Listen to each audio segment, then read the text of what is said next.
आज हमारा जो महत्वपूर्ण जो विषय है, प्रभु यीशु मसीह का पुनरुत्थान। यीशु तीसरे दिन जी उठा।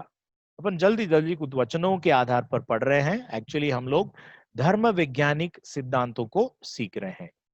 तो ये एक कलीसिया है जिसको होली सेपल्कर चर्च करके कहते हैं, यरूशलेम में है। और अधिकतर लोग इस जो चर्च है जहां पे बनाया हुआ है, इस जगह में प्रभु यीशु मसीह का कब्रिस्तान था। और वहां पर उसके ऊपर दो तीन बार ये मंदिर अलग अलग समयों में बनाया गया करके यरूशलेम जाने वालों को यही कलीसिया या मंदिर दिखाया जाता है। ये अंदर में उसका इस तरह से वो दिखता है। ये गोलकता पहाड़ के नजदीक में है। परंतु दूसरा एक चर्च है, दूसरा एक जगह है जिसको गार्डन टूम करके कहा जाता है। बगीचे के नजदीक में एक गुफा में एक जगह है जिसको प्रोटेस्टेंट और बाकी लोग इसको यही जगह पे प्रभु यीशु मसीह दफनाया गया और ये जो जगह है वो खाली है करके कहते हैं। ठीक है, जो भी जगह होगा वो हमारे लिए उतना महत्व नहीं है, क्योंकि अनेक राजनीतिक कारणों से या व्यापारी नजर से लोग इन बातों को पवित्र नगर, पवित्र शहर, पवित्र भूमि, इन प्रकार की चीजों को बोलकर लोगों को बहकाते हैं। परंतु परमेश्वर का वचन का सत्य क्या कहता है उसको अपन पहले जान लेंगे। पहला कुरिन्थियों 15वां अध्याय की 3 और 4 वचनों को मैं पढ़ रहा हूं। इसी कारण मैंने सबसे पहले तुम्हें वही बात पहुंचा दी जो मुझे पहुंची थी, कि पवित्र शास्त्र के वचन के अनुसार यीशु मसीह हमारे पापों के लिए मर गया और गाड़ा गया, और पवित्र शास्त्र के अनुसार तीसरे दिन जी भी उठा। तो पवित्र शास्त्र को यहाँ पर महत्वता देते हुए, श्रेष्ठता देते हुए प्रेरित पौलुस कहते हैं, पवित्र शास्त्र के वचन के अनुसार यीशु मसीह हमारे पापों के लिए मर गया, गाड़ा गया और तीसरे दिन जी भी उठा है। और वही बात उनको पहुंची थी जिसको वो इन कुरिन्थी विश्वासियों को पहले, सबसे पहले पहुंचा दिया करके कहते हैं। वचन को समझना बहुत जरूरी है।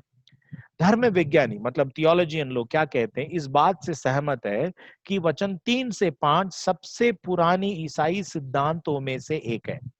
मतलब अंग्रेजी में इसको क्रीड कहते हैं, विश्वास प्रमाण, जिसे पौलुस उसको उद्धृत कहता है। मतलब उसकी कोटेशन कोट करता है, मतलब ये किसी और का है, किसी ने ये बनाया है, वो स्वयं नहीं बनाया। कुछ लोगों का मानना है कि पौलुस ने इसे सीधे पतरस और याकूब से यरूशलेम की यात्रा के दौरान प्राप्त किया था, यीशु की क्रूस पर चढ़ने के 5 साल बाद। मतलब प्रभु यीशु मसीह के क्रूस पे मृत्यु के 5 साल के बाद प्रेरित पौलुस को ये बात मिली है करके वो कहते हैं। मतलब ये वचन 3 से 5 का जो शास्त्र भाग है वो एक क्रीड है, विश्वास प्रमाण, ईसाई सिद्धांत करके वो कहते हैं, बहुत प्राचीन है। मसीह की मृत्यु, दफनाने और पुनरुत्थान को पहले महत्व का विषय करके पौलुस कहते हैं। देखिएगा, पहले पहले पहले जब मैं आया, मैं आपके पास में सबसे इंपॉर्टेंट या फर्स्ट इंपॉर्टेंट, वो जो शब्द यूनानी भाषा में जो प्रोटियोस करके शब्द है, विच मीन्स प्रोमिनेंस, सबसे महत्वपूर्ण है, जो एक प्रमुखता का प्रतीक है। इन 3 तथ्यों के बिना ईसाईयत बेकार है और गिर जाता है। पौलुस बाइबल की सच्चाई को रखता है और कहता है कि ये बातें शास्त्रों में बताई गई है। मतलब ये कोई ऐसे धर्म विज्ञानियों ने या यीशु के चेलों ने अपने मन से बनाया हुआ कोई विश्वास प्रमाण नहीं है, परंतु ये बात के लिए बाइबल एक मतलब पवित्र शास्त्र उसके लिए आधार है। लूका रचित सुसमाचार 24वां अध्याय की 25 से 27 पद में पढ़ रहा हूं। तब उसने उनसे कहा, हे निर्बुद्धियों, ये कौन कह रहा है? प्रभु यीशु अपने चेलों से कह रहे हैं, हे निर्बुद्धियों और भविष्यवक्ताओं की सब बातों पर विश्वास करने में मंदमतियों, क्या आवश्यक न था कि मसीह एक दुख उठाकर अपनी महिमा में प्रवेश करे? तब उसने मूसा से और सब भविष्यवक्ताओं से आरंभ करके सारे पवित्र शास्त्रों में से अपने विषय में की बातों का अर्थ उन्हें समझा दिया। ये एम्माऊ गांव में जाने वाले लोग थे, यीशु उनसे मिल जाते हैं और फिर उनसे बहुत सारे प्रश्न पूछते पूछते फिर ये बातें उनसे कह रहे हैं कि भविष्यवक्ताओं की सब बातों पर विश्वास करने में तुम लोग मंद क्यों हैं? और ये आवश्यकता कि मसीह को दुख उठाकर अपने महिमा में प्रवेश करे करके उनके विषय में सारी बातों को उन्हें फिर से समझा दे रहे। समझिए कि ये प्रश्न हम हमारे सामने जो है, अगर कोई पुनरुत्थान नहीं है तो क्या होगा? What if there was no resurrection at all? उसके लिए हमें ये बात को समझना जरूरी है। अभी हम कुछ आर्ग्यूमेंट्स, कुछ वाद आपके सामने में रखूंगा। पहला कुरिन्थियों 15वां अध्याय की 12वां वचन से लेकर 19वें वचन। मैं शुरुआत में आपको कह दिया, ये जो पहला जो स्टडी है, इसमें हम धर्म वैज्ञानिक एक सिद्धांत को या उस दृष्टिकोण को हम लोग पा रहे हैं।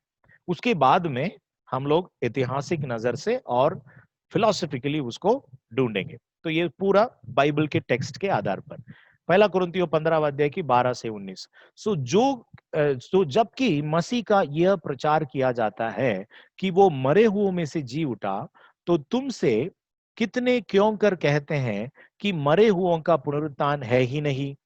यदि मरे हुओं का पुनरुत्थान ही नहीं, तो मसीह भी जी नहीं उठा। और यदि मसीह भी जी नहीं उठा, तो हमारा प्रचार करना भी व्यर्थ है और तुम्हारा विश्वास भी व्यर्थ है। उसके आर्ग्यूमेंट स्टाइल को अब समझ लीजिए। यदि मसीह में जो लोग मरते हैं, जिनकी पुनरुत्थान नहीं होगा, वो उस वक्त का संदेह और प्रश्न था। यीशु मसीह के जो मृत्यु के और पुनरुत्थान के आधारित वो घटना है। तो ये कह रहे हैं कि फिर मसीह के ऊपर का विश्वास करना पूर्ण रीति से व्यर्थ है और हमारा प्रचार करना भी व्यर्थ है। वरन हम परमेश्वर के झूठे गवाह ठहरे, तो और एक कदम आगे जा रहे हैं, क्योंकि हमने परमेश्वर के विषय में यह गवाही दी कि उसने मसीह को जिला दिया, यद्यपि नहीं जिलाया। यदि मरे हुए नहीं जी उठते और यदि मुर्दे नहीं जी उठते, तो मसीह भी नहीं जी उठा। मतलब मेरे प्रियो, आपको ये समझना जरूरी है कि ये जो 15वां अध्याय में प्रेरित पौलुस वेरी पावरफुल आर्ग्यूमेंट्स को रखता है। वो आर्ग्यूमेंट्स इस प्रकार की है कि मसीह के जी उठने के ऊपर ही हमारे विश्वास और विश्वास आधार पर ही हमारा पुनरुत्थान, हमारे मरने के बाद का जो अनंत काल का जीवन। ठीक है। और यदि मसीह नहीं जी उठा, तो तुम्हारा विश्वास व्यर्थ है और तुम अब तक अपने पापों में फंसे हो। कल परसों हम लोग ये बातों को देख रहे हैं कि हमारे पाप के लिए प्रायश्चित की आवश्यकता है, और वो प्रायश्चित केवल एक ही व्यक्ति के द्वारा दी जाएगा और वो ग्रहण योग्य होगा। वो है कि परमेश्वर का निष्कलंक मेमना है, जो प्रभु यीशु मसीह है। परंतु यदि हम इस पर विश्वास नहीं किया, मतलब मसीह जी नहीं उठा है और हमारा विश्वास उस पर नहीं है, तो फिर यहाँ पे वो कहते हैं कि तो तुम्हारा विश्वास व्यर्थ है और तुम अब तक अपने पापों में फंसे हो। वरन जो मसीह में सो गए हैं, वे भी नाश हुए हैं। यदि हम केवल इसी जीवन में मसीह से आशा रखते हैं, तो हम सब मनुष्यों से अधिक अभागे हैं। मेरे प्रियो, आपको यह समझना जरूरी है कि बहुत लोग यीशु मसीह पर विश्वास करते समय ये चीजें उनके अंदर में दिखता है। मतलब वो कौन सी चीजें? ये जीवन के लिए, यदि केवल इसी जीवन के लिए, जीवन में ही, मतलब ये लौकिक सांसारिक शारीरिक जीवन के लिए हम मसीह पर आशा रखते हैं, तो हम लोग बहुत ही अभागे है करके यहाँ पे प्रेरित पौलुस कहता है। ठीक है। पौलुस कहते हैं कि उनका उपदेश और हमारा विश्वास कैनोन है। मतलब कैनोन, ये जो यूनानी शब्द जो है, जिसका अर्थ है खाली और मूल से रहित, यह समझने के लिए एक महत्वपूर्ण विषय है। पौलुस कहता है कि यीशु के पुनरुत्थान बिना ईसाईयत का कोई मूल्य नहीं है। There is no value if Christ did not rise from the dead. पौलुस का कहना यह है कि यदि मसीह जीवित नहीं किए गए, तो वह और अन्य प्रेरित साथी एक झूठे धर्म का प्रचार कर रहे हैं। उसके अलावा यीशु झूठे है या गलत है, और सुसमाचार भी गलत है। मतलब इतना गंभीर विषय है कि यीशु मसीह का पुनरुत्थान। पौलुस झूठा और गलत होगा यदि यीशु का पुनरुत्थान सही नहीं है, या वो असल में नहीं हुआ है, यीशु मसीह मर गए परंतु जी नहीं उठे, तो फिर पौलुस का जो गवाही है झूठा ठहराएगा। प्रेरितों के काम 17वां अध्याय की 30 और 31 पद। इसलिए परमेश्वर अज्ञानता के समयों पर ध्यान नहीं दिया, पर अब हर जगह सब मनुष्यों को मन फिराने की आज्ञा देता है, क्योंकि उसने एक दिन ठहराया है जिसमें वो उस मनुष्य के द्वारा धर्म से जगत का न्याय करेगा, जिसे उसने ठहराया है, और उसे, ध्यान दे इस पर, उसे मरे हुओं में से जिलाकर ये बात सब पर प्रमाणित कर दी है। मतलब ये सारी चीजें तो परमेश्वर किया है, प्राचीन समयों में परमेश्वर अंधे का किया है, परंतु अब क्या चाहते हैं कि प्रत्येक मनुष्य मन फिरे, और उसके लिए एक मनुष्य को उन्होंने ठहराया न्याय करने के लिए। यदि कोई व्यक्ति उस सुसमाचार को ग्रहण नहीं करे तो, और वो मनुष्य को, वो व्यक्ति को उन्होंने कैसे प्रमाणित कर दिया कि उनका यही व्यक्ति है जो उसके लिए योग्य, उसे मरे हुओं में से जिलाकर ये बात सब पर प्रमाणित कर दी है। रोमियो 8:11। और यदि उसी का आत्मा जिसने यीशु को मरे हुओं में से जिलाया तुम में बसा हुआ है, तो जिसने मसीह को मरे हुओं में से जिलाया वो तुम्हारी मरणहार देहों को भी अपने आत्मा के द्वारा जो तुम में बसा हुआ है जिलाएगा। तो यहाँ पर एक बहुत महत्वपूर्ण आशा यहाँ पर बताया जा रहा है। नंबर 2, दूसरा है प्रेरित झूठे हैं और गलत होंगे। पौलुस झूठे हैं और गलत होंगे। यहाँ पर यदि पुनरुत्थान असल में नहीं घटी है तो प्रेरित झूठे हैं और वे गलत होंगे। प्रेरितों के काम 2 अध्याय की 23-24, जब भी वो प्रचार किए थे ये बात को लोग बोल रहे थे। मैं 2-3 उदाहरण दूंगा। उसी यीशु को जो परमेश्वर की ठहराई हुई योजना और पूर्व ज्ञान के अनुसार पकड़वाया गया, तुमने अधर्मियों के हाथ से उसे क्रूस पर चढ़वाकर मार डाला, परंतु उसी को परमेश्वर ने मृत्यु के बंधनों से छुड़ाकर जिलाया, क्योंकि ये अनहोना था कि वो उसके वश में रहता। मतलब देखिए यहाँ पर यीशु मसीह के पुनरुत्थान सुसमाचार बताते समय शुरू शुरू में ही पहली बार जब बोलते समय ही यहाँ पर प्रेरित उसको बोल रहे हैं। प्रेरितों के काम उसके 4 अध्याय की 33वां पद में, और प्रेरित बड़ी सामर्थ से प्रभु यीशु के जी उठने की गवाही देते रहे और उन सब पर बड़ा अनुग्रह था। आप बार बार देख रहे हैं कि वो चाहे प्रेरित पौलुस हो या दूसरे प्रेरित हो, यहाँ पर वो शब्द बार बार आ रहा है, वो गवाही। ये गवाही को ही हम लोग शुरुआत में पढ़ रहे थे। 2-3 दिन के बाद हमारे जैसे ये अध्ययन शुरू किए थे। परमेश्वर पिता गवाही देते हैं, प्रभु यीशु ने गवाही दिया है, और वो अपने जो दुल्हन है मतलब कलीसिया से भी अपेक्षा रखते हैं, तुम मेरे लिए गवाही होगे। और यहाँ पर प्रेरितों में वही देख रहे हैं कि प्रेरित पौलुस गवाही दे रहा है और दूसरे प्रेरित भी गवाही दे रहे हैं। गवाही में क्या आ रहा है? प्रभु यीशु की जी उठने की गवाही करके पढ़ते हैं। प्रेरितों के काम 4:10 देखिए, तो तुम सब और सारे इजरायली लोग जान ले कि यीशु मसीह नासरी के नाम से जिसे तुमने क्रूस पर चढ़ाया और परमेश्वर ने मरे हुओं में से जिलाया, यह मनुष्य तुम्हारे सामने भला चंगा खड़ा है। मतलब एक चमत्कार होता है और वहां पर बहुत बड़ी प्रश्न आ जाती है कि क्या इधर कोई जादू टोना किया है, कि ये कैसे हो गया, ये चिन्ह चमत्कार कैसा हुआ। तो उसका सोर्स बता रहे, उसका मूल बता रहे। और मूल कौन है? यीशु मसीह, जो नासरी के नाम से जिसे जानते थे, क्योंकि यीशु करके जो यीशुवा, ये जो उनका जो भाषा में बहुत सारे लोग उस नाम पे पहचाने जाते थे, तो इसलिए नासरत गांव की प्रभु यीशु मसीह को यहाँ पे पहचान दिया जा रहा है। और उस वक्त उस कारण बताते समय ये कह रहे थे कि परमेश्वर ने उन्हें मरे हुओं में से जिलाया और उस सामर्थ्य के कारण यह मनुष्य तुम्हारे सामने भला चंगा खड़ा है। तो हर वक्त every time when they testified, when they witnessed, वहां पर यीशु मसीह का पुनरुत्थान है। पहला पत्रस 1 अध्याय की 3 वचन, पत्रस क्या कह रहे हैं? हमारे प्रभु यीशु मसीह के परमेश्वर और पिता का धन्यवाद दो, जिसने यीशु मसीह को मरे हुओं में से जी उठने के द्वारा अपनी बड़ी दया से हमें जीवित आशा के लिए नया जन्म दिया। मतलब यीशु मसीह के मरे हुओं में से जी उठने के द्वारा हमारे हृदय में बहुत बड़ी आशा है और नया जीवन हमारे लिए उपलब्ध है। ठीक है, 2 बातें मैंने बताया। यदि यीशु का पुनरुत्थान नहीं होता है तो पौलुस झूठ बोल रहा है और वो गलत है। दूसरा है प्रेरित झूठ बोल रहे हैं और गलत है। अभी तीसरा ये बहुत महत्वपूर्ण है, यीशु स्वयं झूठ बोल रहे हैं और वो गलत होंगे। मत्ती 16:21 प्रभु यीशु ने क्या कहा? उस समय से यीशु अपने चेलों को बताने लगे कि मुझे अवश्य है कि यरूशलेम को जाऊं और पुरनियों और महायाजकों और शास्त्रियों के हाथ से बहुत दुख उठाऊं और मार डाला जाऊं और तीसरे दिन जी उठूं। प्रभु यीशु मसीह स्वयं के बारे में पूरा पहले ही कह दे रहे हैं, और यहां पर भी पुनरुत्थान आ रहा है। मत्ती 17:9 में देखिए, जब वे पहाड़ से उतर रहे थे तब यीशु ने उन्हें यह आज्ञा दी, कि जब तक मनुष्य का पुत्र मरे हुओं में से जी उठे तब तक जो कुछ तुमने देखा है किसी से ना कहना। ये कहां पर? जब वो उनका रूपांतर हो गया महिमा की उस पहाड़ के ऊपर, साथ में पतरस, याकूब, यूहान थे, एलिया और मूसा उससे बातचीत कर रहे, वो घटना में on the mount of transfiguration प्रभु यीशु मसीह पहाड़ से उतरते समय कह रहे हैं, जब तक कि मनुष्य के पुत्र मरे हुए में से जी नहीं उठे तब तक इन बातों को किसी के साथ में बातचीत नहीं करना, शेयर नहीं करना। लूका 18वां अध्याय 31 से 33। फिर उसने 12 को साथ लेकर उनसे कहा, देखो हम यरूशलेम को जाते हैं और जितनी बातें मनुष्य के पुत्र के लिए भविष्यवक्ताओं के द्वारा लिखी गई है वे सब पूरी होंगी।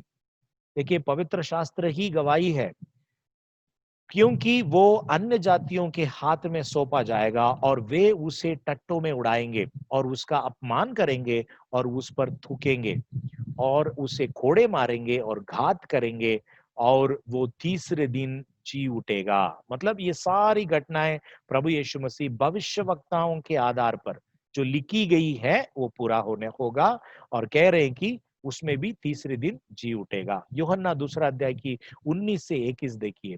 यीशु ने उनको उत्तर दिया कि इस मंदिर को ढा दो और मैं उसे 3 दिन में खड़ा कर दूंगा। यहूदी लोग सुनकर यीशु को ये बोल रहे हैं, इस मंदिर के बनाने में 46 वर्ष लगे और क्या तू इसे 3 दिन में खड़ा कर देगा? परंतु उसने अपने देह के मंदिर के विषय में कहा था। तो यूहन्ना भी इस बात को रिकॉर्ड करता है। मत्ती में फिर से पढ़ रहे हैं 12वां अध्याय 38 से 40। इस पर कितने शास्त्री और फरीसियों ने उससे कहा, हे गुरु, हम तुझसे एक चिन्ह देखना चाहते हैं। उसने उन्हें उत्तर दिया कि इस युग के बुरे और विचारी लोग चिन्ह ढूंढते हैं, परंतु योना भविष्यवक्ता के चिन्ह को छोड़ कोई और चिन्ह उनको न दिया जाएगा। योना 3 रात दिन जल जंतु के पेट में रहा, वैसे ही मनुष्य का पुत्र 3 रात दिन पृथ्वी के भीतर रहेगा। परमेश्वर प्रभु यीशु मसीह यहाँ पर चिन्ह मांगने वालों को इनकार नहीं किया। यीशु ने यह नहीं कहा कि वो उन्हें कोई चिन्ह नहीं दिखाएगा, पर यह कहा कि चिन्ह जो दिखाएगा वो सत्य के लिए प्रमाण रहेगा, जो उसका पुनरुत्थान है। मतलब भीतर में रहेंगे, मतलब वो पृथ्वी के भीतर रहेंगे और फिर वो जैसे योना 3 दिन के बाद में बाहर निकाला गया, वैसे प्रभु यीशु मसीह का पुनरुत्थान होगा। तो योना की चिन्ह करके प्रभु यीशु मसीह यहाँ पे बोल रहे हैं। ओके, 3 बातें अपन ने देखे। पहला है कि यदि पुनरुत्थान नहीं होता है तो पौलुस गलत हो जाएगा या झूठ बोल रहा है, प्रेरित लोग गलत बोल रहे, झूठ बोल रहे, यीशु गलत बोल रहे, झूठ बोल रहे। यहाँ पर चौथा एक प्रेमाइस है, एक महत्वपूर्ण जो विषय है, बाइबल गलत हो जाएगी। प्रेरितों के काम 26वां अध्याय की 22 और 23वां पद। सो परमेश्वर की सहायता से मैं आज तक बना हूं, ये प्रेरित पौलुस उन अधिकारियों के सामने, राजाओं के सामने अपने गवाही को बता रहे, और छोटे बड़े सभी के सामने गवाही देता हूं और उन बातों को छोड़ कुछ नहीं कहता जो भविष्यवक्ताओं और मूसा ने भी कहा कि होने वाली है, कि मसीह को दुख उठाना होगा और वही सबसे पहले मरे हुए में से जी उठकर हमारे लोगों में और अन्य जातियों में ज्योति का प्रचार करेगा। प्रभु यीशु मसीह की जो जीवन, उसके मृत्यु और पुनरुत्थान की गवाही कहां पर है करके कहता है, जो भविष्यवक्ता हो और मूसा ने भी कहा है, उसी को मैं कह रहा हूं, कोई नए बात नहीं बोल रहा हूं। वो कह रहे थे, राजा के सामने कह रहे थे कि कोई मैं नया नहीं बोल रहा हूं, जो कुछ बोल रहा हूं छोटे बड़े के सामने जो गवाही दे रहा हूं, जो पहले से लिखा हुआ है, पवित्र शास्त्र में उपलब्ध है, और उसी बात को मैं, उस ट्रेडिशन को, उस परंपरा को मैं आगे बढ़ा रहा हूं। देखिए, इसके लिए एक वचन को अपन पढ़ेंगे, भजन 16वां अध्याय के 8 से 10वां पद। मैंने यहोवा को निरंतर अपने सम्मुख रखा है, इसलिए कि वो मेरे दाहिने हाथ रहता है, मैं कभी न डगमगाऊंगा। इस कारण मेरा हृदय आनंदित और मेरी आत्मा मग्न हुई, मेरा शरीर भी चैन से रहेगा, क्योंकि तू मेरे प्राण को अधलोक में न छोड़ेगा, न अपने पवित्र भक्त को सड़ने देगा। तो प्रियो, ये कई साल पूर्व, may be 1000 years before Christ, Masih के 1000 साल पूर्व दाऊद के द्वारा ये बातें बताया जा रहा है। भविष्यवाणी के भविष्यवक्ता के रूप में भविष्यवाणी को कह के रखा है। तो इसी को प्रेरित पौलुस कह रहा है, भविष्यवक्ताओं और मूसा के नियम में जो बातें हैं उसी को मैं कह रहा हूं। ओके, अभी पांचवा एक महत्वपूर्ण चीज है कि पिता परमेश्वर झूठे हो जाएंगे या गलत हो जाएंगे यदि यीशु का पुनरुत्थान नहीं हुआ तो। मूल ग्रीक भाषा में ये 15वां वचन, कौन सा 15वां वचन? पहला कुरिन्थियों 15वां अध्याय की 15वां पद। ये वचन 15 का जो है, इसका निर्माण इंगित करता है कि पौलुस कह रहा था कि परमेश्वर झूठ बोल रहे थे और उसे झूठी गवाही से वह और अन्य प्रेरित झूठ फैला रहे थे। आप इस बात को समझे वो क्या कह रहे थे कि यदि यीशु का पुनरुत्थान नहीं हुआ है, परमेश्वर जो बोल रहे थे वो झूठ ही बोल रहे हैं, और उस झूठी गवाही को लेकर प्रेरित पौलुस और अन्य प्रेरित झूठ को फैला रहे थे। ठीक है, इसके प्रति जॉन कैल्विन, एक परमेश्वर के दास, इस तरह से कहते हैं, इसलिए वो सिखाता है कि यदि मसीह के पुनरुत्थान इनकार किया जाता है तो परमेश्वर उन झूठ गवाहों का दोषी बनाया जाता है जिन्हें उसके द्वारा लाया और काम पर रखा गया है। Now therefore he teaches that if the resurrection of Christ is denied, God is made guilty of falsehood in the witnesses that have been brought forward and hired by him. परमेश्वर के द्वारा चुने गए, लाए गए सारे प्रेरित, पौलुस इंक्लूडेड, उसके भी साथ में, मतलब जितने भी लोग गवाही बता रहे हैं वो सबके सबका गवाही झूठ गवाही होगा, क्योंकि परमेश्वर ने एक झूठ घटना के ऊपर, एक फॉल्स रिकॉर्ड अकाउंट के ऊपर ये सारी बातों को कर दिया है। तो इस पे हमें बहुत ही सावधानी से इस बात को समझना जरूरी है। ईसाईयत की विशेषता गायब हो जाती है, the uniqueness of the Christian faith ये खत्म हो जाती है, क्योंकि आप देखते हैं कि बहुत सारे जो धर्म गुरु, धर्म स्थापकों का कब्रिस्तान आज भी है। कल के दिन मैंने आपको कुछ फोटोज दिखाया, बहुत सारे आपको मिलता है। तो ईसाईयत की विशेषता क्या है कि खाली कब्र है। पहला कुरिन्थियों 15वां अध्याय की 15वां पद, वरन हम परमेश्वर के झूठे गवाह ठहरे, क्योंकि हमने परमेश्वर के विषय में यह गवाही दी कि उसने मसीह को जिला दिया, यद्यपि नहीं जिलाया, यदि मरे हुए नहीं जी उठे तो। मतलब यदि मरे हुए लोग जी नहीं उठेंगे तो उसका अर्थ यह होता है कि प्रभु यीशु मसीह का भी पुनरुत्थान साध्य नहीं है, वो पॉसिबल नहीं है। तो गवाही बताने वाले फिर क्या गवाही बता रहे हैं? झूठे गवाही बता रहे हैं करके यहां पर वो बताते हैं। यदि यीशु का जीवित नहीं किया गया था तो पौलुस के और प्रेरितों के शब्द पर भरोसा नहीं किया जा सकता था। यीशु पर भरोसा नहीं किया जा सकता है और बाइबल पर भी भरोसा नहीं किया जा सकता था। फिर सत्य का क्या स्रोत बचा है? आप देखिए इसमें क्या क्या है। पौलुस और प्रेरितों के शब्द या गवाही पर आप भरोसा नहीं कर सकते, यीशु के ऊपर भरोसा नहीं कर सकते, बाइबल पर भरोसा नहीं कर सकते, तो फिर सत्य के लिए क्या स्रोत बचा है? तो ये एक बहुत महत्वपूर्ण बात है। पहला कुरिन्थियों 15वां अध्याय 16 से 18, और यदि मुर्दे नहीं जी उठते तो मसीह भी नहीं जी उठा, और यदि मसीह नहीं जी उठा तो तुम्हारा विश्वास व्यर्थ है और तुम अब तक अपने पापों में फंसे हो। वरन जो मसीह में सो गए वे भी नाश हुए हैं और उनकी आशा नहीं। तो पुनरुत्थान के बिना यीशु ये 3 काम नहीं कर सकते थे। वो 3 काम कौन सा है? पाप पर विजय, मृत्यु पर विजय और नरक पर विजय। तो इन प्रश्नों के साथ आज अपन समाप्त करने जा रहे हैं। ठीक है, ये मामला ऐसा क्यों है? Why is this case? दूसरा प्रश्न है, यीशु हमारे पापों के लिए क्रूस पर मरने के बाद उसकी आत्मा फिर परमेश्वर के साथ क्यों नहीं हो सकता? और तीसरा, पाप, मृत्यु और नरक को हराने के लिए उन्हें क्यों जी उठना पड़ा? ये 3 बहुत ही महत्वपूर्ण क्वेश्चन है। पहला है, ये मामला ऐसा क्यों हुआ? मतलब यीशु मसीह के मृत्यु और उसके बाद गाड़े जाने और पुनरुत्थान इतना महत्व क्यों है? यीशु हमारे पापों के लिए क्रूस पर मरने के बाद उसकी आत्मा फिर परमेश्वर के साथ क्यों नहीं हो सकता? तीसरा, पाप, मृत्यु और नरक को हराने के लिए उन्हें क्यों जी उठना पड़ा? ये तीनों प्रश्नों की उत्तर हमारी कल के अध्ययन में अपन करने जा रहे हैं। परंतु आप लोगों से मैं ये विषय के बारे में सोचने के लिए आपको मैं मदद करना चाहता हूं। थोड़ा सा ध्यान दीजिएगा, प्रेरित पौलुस का आर्ग्यूमेंट क्या था?